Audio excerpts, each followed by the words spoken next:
جس کی بیوی پردہ نہیں نہ کرتی اس کی نماز اسے کوئی فائدہ نہیں دے. جس کی بچیاں بازاروں میں ننگے منہ پھرتی ہیں نا، جتنے مرضی آج کر لیں، صبح قیامت اس سے پوچھا جائے.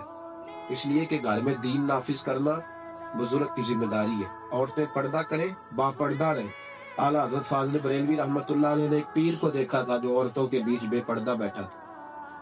وہ کہنے لگا، آپ نے فرمایا یہ کیا کر رہے ہو؟ کہنے لگے جی یہ بیٹیوں کی طرح ہوتی ہیں. فرمایا بیٹیاں تو نہیں نہ ہوتی.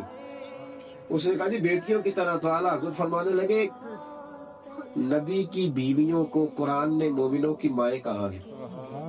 تو وہ ماں جب حضرت عبداللہ ابن مکتوم نابینا سے آبی اس ماں کے پاس آئے تھے تو حضور نے فرمایا تھا پردہ کرو.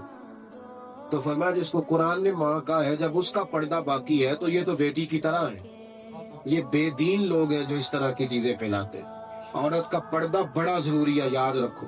عورت با پردہ رہے گی. اور ویسے بھی جو قیمتی چیزیں ہوتی ہیں نا، قیمتی چیزیں وہ سڑکوں پہ نہیں ہوتی.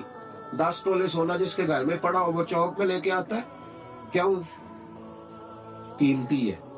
10 لاکھ روپیہ پڑا ہونا تو یہاں سے آپ جائیں نا دوسرے گاؤں تو گھر رکھ کے جاتے ہیں. کیوں بلا؟ قیمتی ہے. تو اسلام کہتا ہے کہ جو کلمہ پڑھنے والی بیٹیاں بہنیں ہیں وہ قیمتی ہیں. تو قیمتی چیزیں باہر نہیں ہوتی. اور ویسے بھی ہر چیز کو غلاف نہیں چڑھتا، صرف بیت اللہ کو چڑھتا ہے.